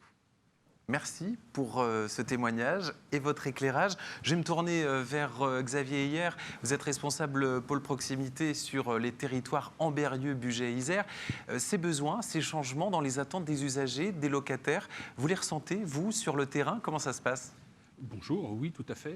Nous, on les a ressentis depuis le premier confinement, où en fait, les clients se déplacent moins qu'avant et demandent une fluidification en fait, du service client. Avec un besoin de personnaliser ce service.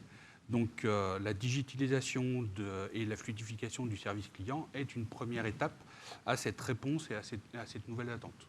Est-ce que vous pouvez me donner, Xavier, un exemple de changement en cours à Dynacité ?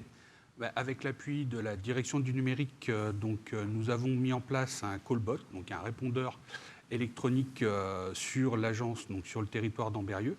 Il permet justement de répondre aux sollicitations clients, mais surtout de lisser les pics d'appel à notre standard et de toujours avoir une réponse à nos clients.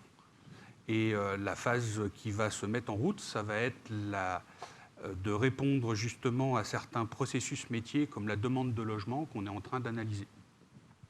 Alors Xavier, je crois qu'il y a d'autres projets qui sont aussi en cours. Est-ce qu'on peut en parler ? Oui, il y a d'autres projets qui sont en cours et déjà en place. Donc, nous pratiquons déjà aussi la signature électronique des états des lieux ainsi que des bons de commande. On a cette année la digitalisation, la mise en place de la commission d'attribution logement dématérialisée qui s'est mise en place. Et en 2022, ça va être la signature des baux électroniques qui va venir se greffer.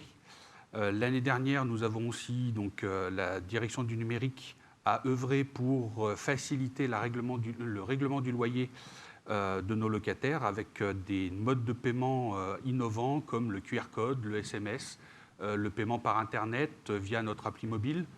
Donc, c'est vraiment des projets qui sont innovants. On a aussi la visite technique digitale qui est en cours de déploiement et d'expérimentation à l'agence de Bourg, qui devrait se déployer dans tous les territoires en 2022. Et nous avons aussi une première version d'un automate en test sur l'agence Rhône qui a permis de mieux cibler nos clients et nos demandes clients sur les logements intermédiaires, donc ce qu'on appelle les logements premium à Dynacité. Et ça, Sébastien Petit, à la table ronde numéro 3, vous en parlera mieux que moi. Allez, il va nous en parler dans un instant, en tout cas, des services qui sont au goût du jour et qui répondent nouvelle consommation, aux nouveaux usages aussi, finalement, demain est déjà présent chez Dynacité. Et je sais que vous y êtes très attachés. Merci à tous les trois pour ces échanges. Alors, on voit bien, avec cette vision de vos métiers, que Dynacité fait plus que loger. C'est d'ailleurs cette thématique que je vous propose d'approfondir avec cette troisième table ronde. Faire plus que loger, c'est apporter des réponses aux besoins des différents locataires. C'est proposer des logements adaptés aux besoins des usagers et c'est aussi être acteur de territoire en répondant à de nouveaux besoins sociaux. Illustration avec ce reportage.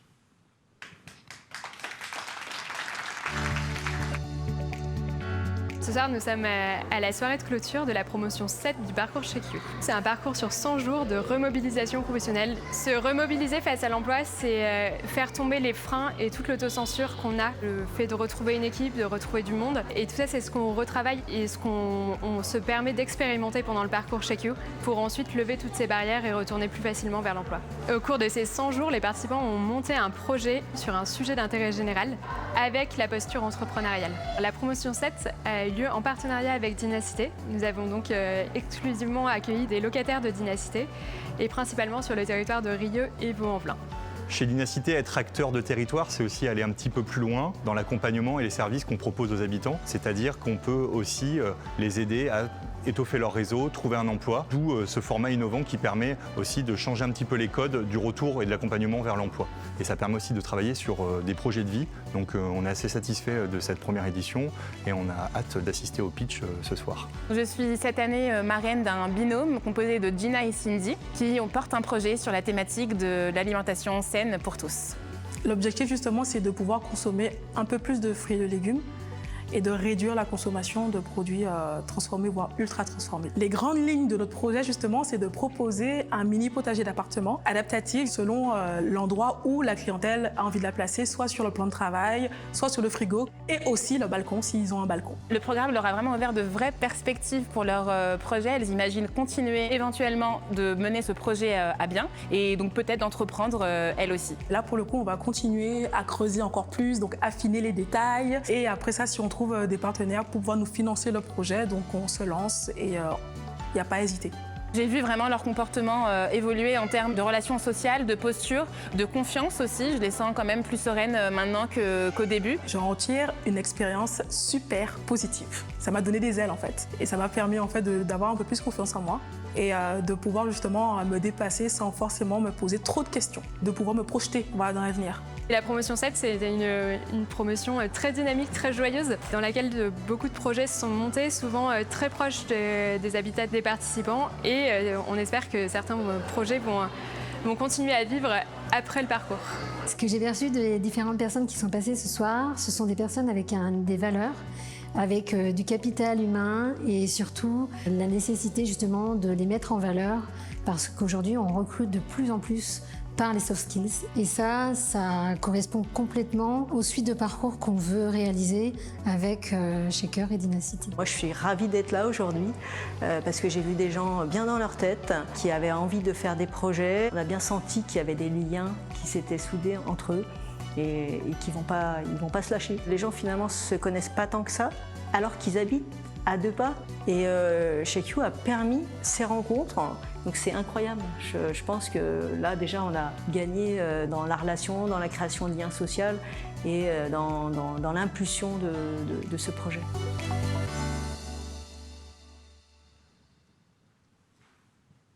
Et pour échanger autour de cette thématique, j'accueille sur ce plateau Sébastien Petit, responsable de service à la direction des territoires et de la clientèle, Nicolas Angel, directeur de territoire Bourg-Dombes-Val-de-Saône et Delphine Lab, secrétaire générale relations politique et institutionnelle. Merci donc à tous les trois d'être des nôtres. Sébastien Petit, un mot peut-être sur votre activité.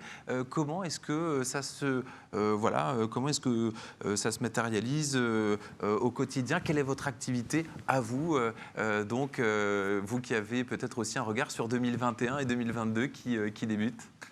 Bonjour, alors oui, un beau regard sur 2021, mais surtout sur ce qui se profile. Vous le savez, on est un acteur engagé sur les thématiques de l'innovation sociale et de l'économie sociale et solidaire. En témoigne le reportage qu'on vient de voir. Mais pas que, on est fiers de contribuer notamment au collectif Mur Porteur sur la métropole de Lyon. on mène un projet pilote sur Ambérieu en Bugey d'autoconsommation. Sur ce même territoire, on a eu la chance de recevoir un prix national sur la culture. Donc vous voyez, on a une palette qui se différencie, qui se diversifie selon les spécificités du territoire. On expérimente également un projet sur la parentalité à Oyonnax et également le lien avec les habitants et la parole aux habitants sur le secteur de Ferney-Voltaire. On essaie à chaque fois de contribuer et d'amener un plus dans notre lien avec les habitants et les partenaires locaux. On l'a évoqué à plusieurs reprises, c'est un souhait chez nous, c'est une volonté de notre direction générale et on sait pourquoi on travaille chez Dynacité, on travaille dans l'intérêt général, donc c'est vraiment important pour nous. Alors, comment est-ce que justement ce travail se matérialise au quotidien ? Alors, vous l'avez vu également, Xavier en parlait tout à l'heure, sur la partie marketing et clientèle, on vient aussi améliorer nos process, on vient aussi muscler un petit peu notre approche pour mieux suivre et mieux répondre à nos clients. On automatise en fait tout un tas de process et de données, donc là c'est en train de se mettre en place, on en est assez satisfait. C'est un travail qui se veut une fois de plus collaboratif, dans l'échange, on essaie de faire vraiment le travail le plus finement possible pour ensuite répondre au territoire et évidemment à nos futurs locataires ou nos locataires en présence et qui pourraient demain faire une demande de mutation dans notre parc. On essaie de répondre le plus finement possible et puis d'apporter le petit plus dans l'accompagnement et dans la fidélisation de nos clients. L'idée, on a aussi contribué à de l'innovation sur certains produits, notamment sur une plateforme agile avec qui on travaille sur du stationnement. On est en train de développer, d'expérimenter une solution pour stocker, que ce soit garde-meubles ou stocker dans le cas, par exemple, d'un déménagement. Donc ça, c'est aussi gagner des mètres carrés à moindre coût. On essaie de travailler là-dessus. On a mis en place un partenariat qui est très intéressant sur les démarches administratives pour nos locataires. Donc ils n'ont quasiment plus rien à faire. C'est un coup de fil et une structure peut s'occuper de ces démarches et évidemment réduire les factures parce qu'ils négocient les contrats à la place du locataire en place. Donc c'est assez intéressant pour nous. On a aussi, sur nos objectifs de clientèle, amené des actions commerciales ciblées. Ça peut être du garage à 1 € pendant une période donnée. C'est une offre commerciale sur le pack déménagement. C'est aussi du coaching déco. On essaie d'amener notre locataire à se projeter dans son environnement, à lui apporter le petit plus. Et puis, c'est aussi quelque chose qui est quand même au goût du jour. On voit beaucoup d'émissions autour de ça. Nous, en tant que bailleur social, on se doit aussi d'amener ce petit plus pour que nos locataires se sentent bien chez nous et puissent rester dans le parc dans les meilleures conditions. En fait, c'est ça aussi l'intérêt. Un panel de services large et qui continue à s'élargir. Alors, on a beaucoup parlé d'innovation, d'évolution. Y a-t-il une nouveauté peut-être à annoncer ? On est friand de ces nouveautés en début d'année. Alors, on ne va pas faire la liste de toutes les nouveautés, mais je pense que ce sera une nouveauté, j'anticipe un petit peu, qu'on viendra détailler un petit peu plus précisément lors des vœux 2022, j'espère. J'espère qu'on pourra se voir autour d'une table en vrai. Mais en tout cas, l'idée, c'est de projeter en fait la visite de nos logements, dans un premier temps pour la location, mais pas que, avec vraiment une visite 3D immersive sur laquelle on va venir plugger soit des travaux, soit des indications qui pourraient être un peu plus pertinentes sur la projection en fait, du prospect dans nos résidences. Donc ça, c'est vraiment intéressant. Ça va changer notre métier. On est vraiment sur une approche différente, innovante. On se projette sur vraiment le suivi de la clientèle et la fidélisation. Pour nous, c'est vraiment important. Et on contribue, on parlait de beaucoup de collaboratifs, pour le coup, le marketing et l'innovation, c'est vraiment à la pierre angulaire de l'ensemble des démarches et on est en collaboratif et en transversal. Ça, c'est notre quotidien, vous êtes vraiment en plein dedans. Voilà. En tout cas, c'est un projet qu'on suivra avec grand plaisir et qu'on pourra découvrir peut-être pour l'année prochaine en parlant de l'année qui s'est écoulée. Voilà, c'est bien d'avoir des rendez-vous comme ça récurrents. En tout cas, merci Sébastien pour votre témoignage. Alors, Dynacité propose d'autres logements. C'est le cas avec la résidence Cap Soleil dont on a parlé depuis le début de cette cérémonie. Il y a un reportage que France 3 a réalisé. Je vous propose de le regarder. On se retrouve juste après. Tais-toi, et puis je vais te préparer les petites filles là. D'accord, Mousseau. Chaque jour, la même ritournelle. Victor finit sa journée en préparant les plateaux du lendemain. 10 ans qu'il travaille ici. Et voilà, le couteau, les fourchettes et les cuillères. Mais il y a un changement. Ça fait quelques mois désormais qu'il habite son propre appartement à l'autre bout de la ville. Effectivement, il rentre, il est dans son appartement, il fait à manger, il est complètement autonome. Il a sa copine, il est comme tout le monde. 16 h, Victor s'habille, met sa casquette et prend le bus tout seul. À 26 ans, il vit en autonomie avec Élise. Ils ont même prévu de se passer la bague au doigt. Voilà, la casquette, là. Salut Victor. Salut Annick. Est-ce que ça vous fait du bien d'être chez vous dans votre maison? Ah bah oui, bien sûr. Seul, amoureux. Vrai couple, frère couple, voilà. Regarde ça, c'est pour qui ça? Bon ça. Oh la vache, bon le kiss. Une quiche toute dorée, direction l'apéro avec les copains et les autres locataires de la résidence. Luciette et son mari, Rizlan, les autres, ils sont tous là et la parole se délie entre les participants. Il aimait bien faire les burgers maison. Aujourd'hui, l'apéritif, demain une autre activité. Les locataires sont partie prenante du projet. On va partager des choses. Concrètement, donc du jardinage, on peut partager un atelier cuisine par exemple. C'est vraiment dans la bienveillance et surtout dans la sécurité. Ils disent vraiment ce qu'ils pensent et ce qu'ils ressentent. J'ai hâte de pouvoir venir avec eux faire des activités. J'ai déjà regardé, il y a des choses qui sont très intéressantes et intéressantes à faire avec eux. Pour l'association qui a porté le projet, cette réalisation est un aboutissement capital. On a énormément donné, nous les parents, parce qu'on s'est investi vraiment beaucoup. Mais le résultat est là et ça, c'est que du bonheur de les voir comme ça. Et nous, on a travaillé un petit peu ça aussi en pensant à après nous, il faudra bien qu'ils se gèrent. Donc voilà, la boucle est bouclée. Voilà, la boucle est bouclée, un très beau projet que l'on vient de voir. Nicolas Angèle, vous êtes directeur de territoire Bourg-Quedon-Val-de-Saône. Nous venons de voir donc ce reportage sur ce projet. L'inclusion, ce n'est pas que Cap Soleil, il y a aussi beaucoup d'autres projets, dont 3 nouvelles résidences Essor en construction sur Amberieu-en-Bugey, Villars-les-Dombes ou encore Saint-Trivier-de-Courte. L'inclusion, c'est donc une thématique qui vous tient à cœur, à Dynacité, peut-être aussi plus particulièrement à vous? Absolument, oui. On peut dire aujourd'hui qu'à Dynacité, on commence à développer une vraie expertise sur l'habitat inclusif. Alors effectivement, à destination de nos aînés, mais pas que. Vous l'avez vu dans ce très beau reportage. J'aimerais d'ailleurs, Marc, si vous le permettez, revenir un instant sur ce projet Cap Soleil, parce que c'est vraiment un projet innovant et, je trouve, assez remarquable. Effectivement, avec ce projet Cap Soleil, on a été sollicité par une association, l'association Enfants Soleil 01, qui est une association de parents d'enfants qui sont porteurs de trisomie 21.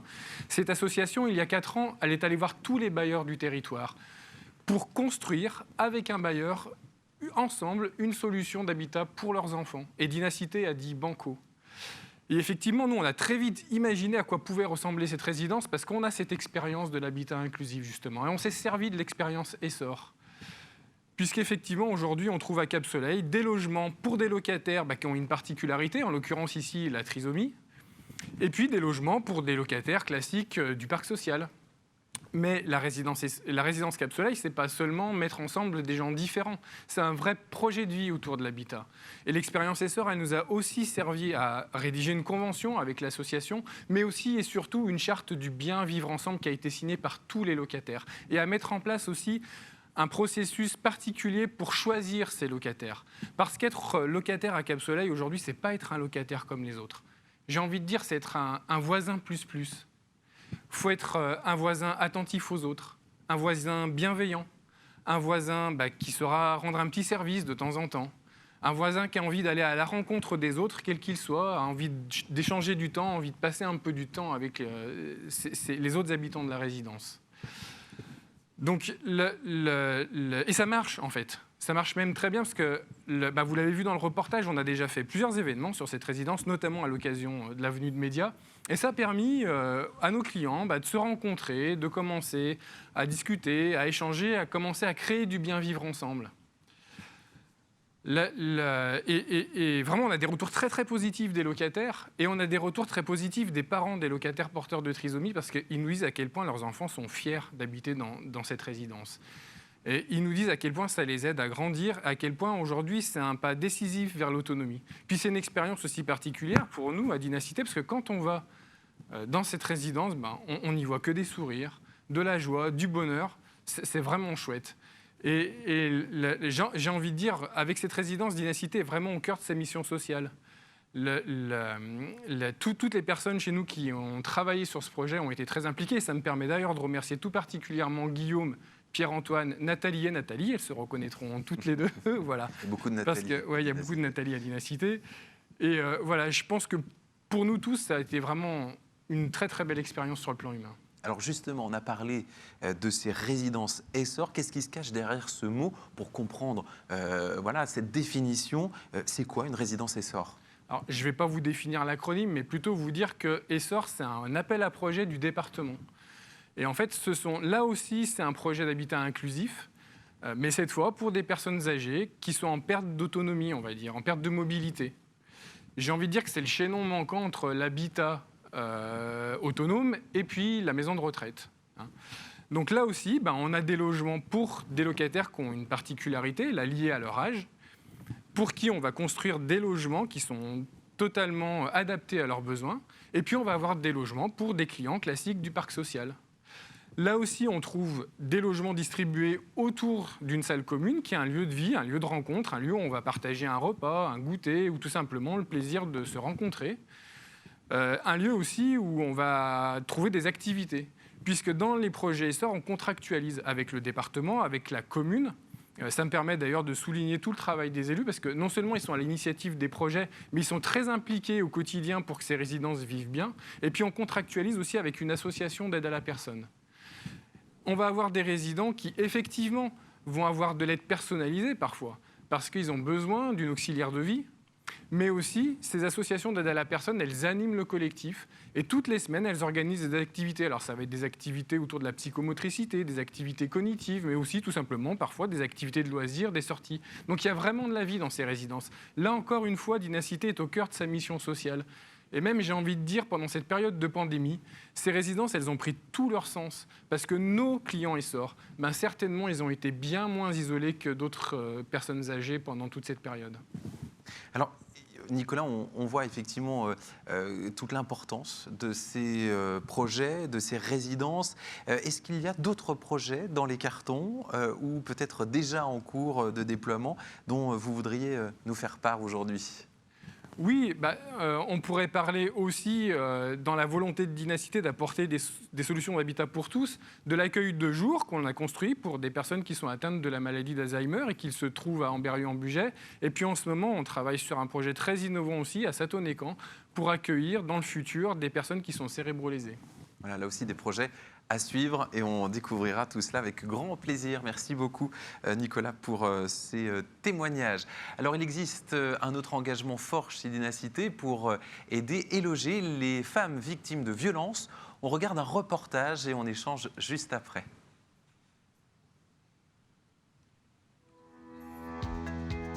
Nous sommes au siège de Dynacité et aujourd'hui, donc à l'occasion de la journée du droit des femmes, nous avons eu l'honneur, en présence de Madame la Préfète, de signer la convention de partenariat Sylvia, donc qui est un dispositif qui a été créé par Dynacité pour offrir à des femmes victimes de violences conjugales un hébergement d'urgence. Cette convention s'inscrit dans la continuité du travail que l'on fait depuis une vingtaine d'années avec Dynacité, qui nous met à disposition un certain nombre de logements déjà. Et là, on augmente de façon importante cette capacité d'hébergement et en même temps, on formalise ce partenariat qui a lieu depuis très longtemps. Aujourd'hui, l'offre d'une part est augmentée mais diversifiée par sa localisation, puisque nous allons pouvoir bénéficier de 15 places supplémentaires réparties sur 5 logements, un sur Bourg-en-Bresse, un sur Amberieu, 2 sur Ferney et un sur Oyonnax. On ne peut pas accepter que des femmes restent à supporter une situation familiale inacceptable de violence, de subordination économique ou autre chose, uniquement parce qu'elles n'ont peur de ne pas pouvoir se reloger ailleurs. Donc si on peut trouver un logement, si on peut les accompagner pour qu'elles se sortent de cette situation, c'est l'objectif de notre équipe et de notre association. C'est important pour nous d'être un acteur engagé, pas simplement un acteur qui observe ou qui s'émeut, mais un acteur qui agit. Donc on a fait ce choix en disant, nous avons une possibilité, nous avons un potentiel, nous avons des moyens, mettons-les à disposition. Dynacité est un opérateur partenaire de l'État depuis de très longues années, très engagé sur les publics vulnérables, les personnes en difficulté. Donc c'était essentiel de signer ces accords, ces conventions qui vont nous permettre de sauver davantage de femmes en difficulté et leurs enfants. Et je suis très reconnaissante à tous les acteurs qui participent à cette belle œuvre.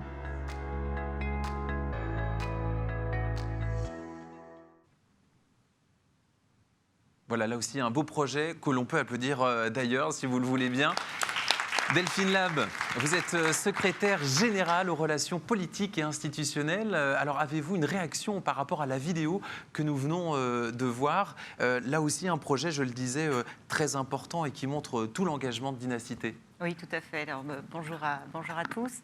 Alors déjà, je suis ravie de pouvoir conclure cette dernière table ronde et vous montrer à tous qu'effectivement, Dynacité fait plus que construire et s'occupe effectivement du bien-être de ses locataires, quels qu'ils soient. Alors, cette vidéo que vous venez de voir avec donc l'acronyme SILVIA, soutien et insertion par le logement aux victimes de violences dans l'Ain. Donc, déjà, le terme victime est au sens large. Hein. C'est pas uniquement donc dédié aux femmes, hein, puisque malheureusement, il y a également des hommes qui peuvent être victimes de maltraitance de leur conjointe. Donc, ce dispositif SILVIA est parti d'un constat qui nous a été remonté de la part de nos collaborateurs de proximité, dont je me permets de saluer ici leur présence derrière leur écran. Donc ils sont assez frustrés de ne pas pouvoir loger finalement ce type de public en souffrance et qui a besoin d'un hébergement dans l'urgence, soit parce qu'on n'a pas de logement disponible, soit parce que des critères sociaux financiers ne sont pas respectés. Donc, on est parti de ce constat et on s'est dit, eh bien, pourquoi pas bloquer d'ores et déjà des logements chez Dynacité pour permettre à ce public une solution en urgence. Donc, pour ce faire, un partenariat a été mis en place avec le SIAO, qui est le service intégré d'accueil et d'orientation, qui gère notamment le 115, hein, donc l'appel d'urgence. Lequel service va donc enregistrer ces demandes de personnes en détresse et contacter les associations avec lesquelles nous avons contractualisé pour que ces associations les envoient vers les logements que nous avons mis à disposition. Donc en tout, ce sont 5 logements répartis un petit peu dans l'ensemble du territoire indinois, permettant un accueil d'environ 16 personnes. Alors comment est-ce que vous pouvez agir justement? On a déjà quelques éléments de réponse, mais pour ce public spécifique? Alors, c'est leur offrir effectivement un logement dès lors qu'il est disponible. À ce jour, ce sont donc 9 adultes qui ont été accueillis avec 25 enfants. Donc, c'est quand même important aussi, puisqu'il y a la personne violentée elle-même, mais bien souvent, elle est accompagnée de ses enfants. Ces personnes, pour la plupart, ont quitté le dispositif de cet hébergement d'urgence. D'autres continuent d'être suivies.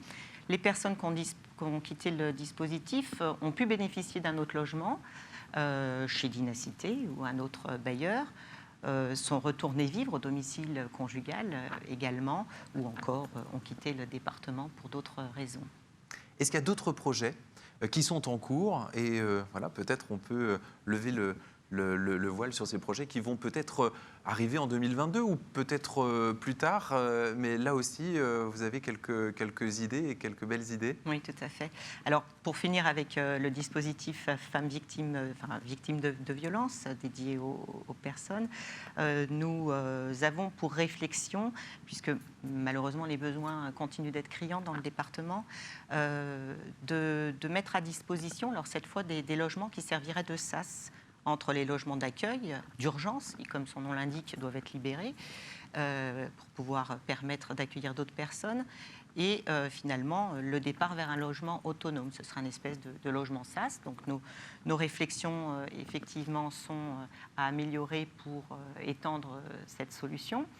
Et tout récemment,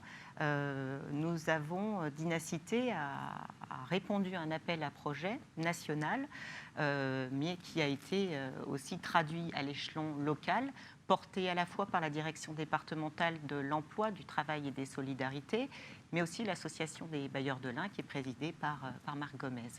Donc à ce titre, nous avons reçu une subvention d'un peu plus de 50 000 € qui nous a permis de prendre, si vous voulez, un petit peu, essayer d'accompagner les locataires en souffrance psychologique qui, bien souvent, génèrent des troubles de voisinage et pour lesquels on est un petit peu démunis.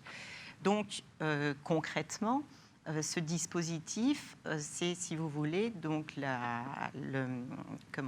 les locataires. Nous essayons un petit peu, avec l'aide, toujours pareil, des collaborateurs de proximité, de voir lesquels pourraient être concernés par ce dispositif.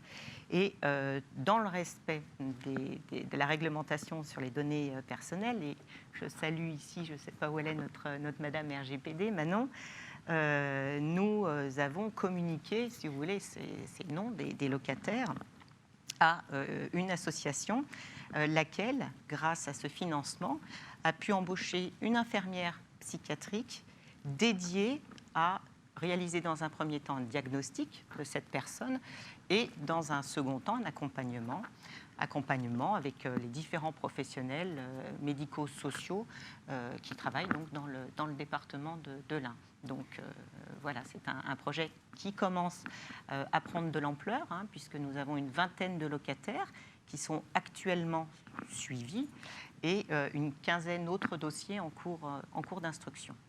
En tout cas, bravo et merci pour justement nous parler de ces nouveaux projets, voilà, l'inclusion qui continue et qui montre toute son importance ici, en plein cœur de Dynacité. Merci donc à tous de nous avoir permis de mieux percevoir les engagements de Dynacité. On va vous applaudir, on va vous raccompagner dans les coulisses. Et c'est Marc Gomez qui va venir me rejoindre, puisque, vous le savez, cette cérémonie des vœux, c'est l'occasion également de saluer les nouveaux arrivants, celles et ceux qui nous rejoignent. Et cette année, Marc Gomez, eh bien, ils ne sont pas moins que 75 un peu plus de nouveaux collaborateurs. Ça fait, alors je dis ça fait beaucoup, c'est pas à moi de le dire, mais c'est vrai que dans une période peut-être un petit peu particulière, des fois, Marc, on peut se dire pourquoi 75 collaborateurs? La question, elle est ouverte, elle est à brûle-pourpoint. Hein. Parce que c'est ce qui était nécessaire dans notre activité par rapport à nos missions, parce que nous avons également eu l'effet retard de l'année de Covid, crise sanitaire, où le recrutement a été moins facile. Et du coup, il y a un décalage, un report sur cette fin d'année 2021, début 2022, qui est une conséquence, je dirais, et surtout en lien avec l'activité Dynacité qui continue à construire, à gérer. Et on a vu également avec ces tables rondes à travailler sur des nouveaux métiers et de nouvelles missions qu'on assume pleinement. Donc il faut de la compétence, de la force vive, et les collaborateurs sont notre principale richesse. Et c'est une entreprise dynamique, Dynacité, donc c'est l'occasion de les découvrir. On va les voir en images. Et bien Marc Gomez, vous pourrez leur souhaiter la bienvenue. Voilà les visages qui vont s'afficher. Un mot peut-être justement sur toutes ces forces vives qui viennent justement accompagner les équipes déjà en place. Alors déjà, j'ai regardé les portraits, ils sont tous très beaux déjà. Ils sont magnifiques. Ensuite, ils correspondent à des recrutements en lien avec nos activités back-office, front-office, administratives, opérationnelles. Donc nous avons des recrutements qui concernent autant le siège que les territoires, autant les métiers de proximité que les métiers de service, d'administratif. Moi, je suis ravi de les accueillir au sein de la maison Dynacité. J'en connais beaucoup. D'autres me donnent envie de les découvrir et j'ai hâte d'aller sur les territoires ou dans les services, rencontrer en direct tous ces collaborateurs. J'en connais certains, je sais qu'ils sont déjà brillants, donc j'ai hâte de découvrir les autres. Et moi, je suis ravi d'accueillir toutes ces personnes qui vont participer, je dirais, à nos activités du quotidien, au service de nos habitants, de leurs attentes. Et c'est notre principale richesse à Dynacité. Ouais, Nous n'avons pas de rotative ou de machine de production. Nous avons des cœurs et des cerveaux et on s'en félicite. Et des sourires, parce qu'ils ont tous le sourire. Hein. Oui, de toute façon, le sourire, les yeux, tout ça est connecté au cœur, donc tout va bien, je ne suis pas inquiet. Et voilà, on continue à les découvrir. Il y en a quelques-uns qui ne sont pas sur les photos parce qu'on n'a pas encore eu le temps de les photographier ou alors ils n'ont pas voulu se prêter au jeu. Ça arrive aussi parfois, mais je pense que c'est juste une question de timing. Il y a Séverine, Nabila, Michel, Juliette, Irène. Et il y a 2 collaboratrices qui se prénomment Claire, qu'on ne voit pas sur les images, mais voilà, on les salue particulièrement. Et c'est l'occasion donc de leur souhaiter la bienvenue dans cette belle équipe. Et je crois qu'on peut tous les applaudir, voilà, pour leur souhaiter la bienvenue. Et puis pendant ce temps, puisqu'on va continuer à regarder les visages qui voilà, s'affichent à l'écran, on va demander à tous les intervenants des tables rondes de nous rejoindre sur ce plateau. L'occasion pour nous de les remercier. On peut les applaudir aussi bien fort parce qu'ils ont voilà, répondu à toutes les questions et surtout nous ont présenté leur métier avec passion, avec brio. Peut-être un mot, Marc Gomez, sur voilà, ce que vous avez retenu sur ces échanges des tables rondes aujourd'hui. Moi, j'en ai retenu beaucoup. Déjà, la fierté d'avoir des collaborateurs qui sont très engagés, qui sont excellents. Je me suis beaucoup amusé à entendre les mots Louboutin, Chocobon, et j'en passe. Je retiens passif, biosourcé, 600 livraisons. Je retiens que dans la multitude des échanges ou des conseillers, il y a réalisation, ce beau proverbe. Je retiens l'empathie, je retiens faire plus que loger, je retiens acteur de territoire, je retiens bienveillance, je retiens Cap Soleil, je retiens plaisir au travail, je retiens marque employeur, je retiens une promesse à tenir pour chacun. Donc, si vous avez envie de travailler dans une belle boutique, ben, rejoignez-nous. Nous avons encore des postes ouverts. Welcome. Et merci 1000 fois à mon président, mon conseil d'administration, toutes ces parties prenantes qui nous observent, qui nous soutiennent, qui nous aident au quotidien parce qu'ils apprécient notre éthique, nos valeurs, notre fierté d'être différents. Donc, je dirais à tous, prenez soin de vous et comme chaque année, portez-vous bien, voilà, et merci énormément. Le dernier mot de la fin, c'est quand même, voilà, pour les vœux de 2022. Bonne année. Voilà, parfaitement. À tous. Merci. Voilà, merci, bravo, félicitations. Et à très bientôt chez Dinacité.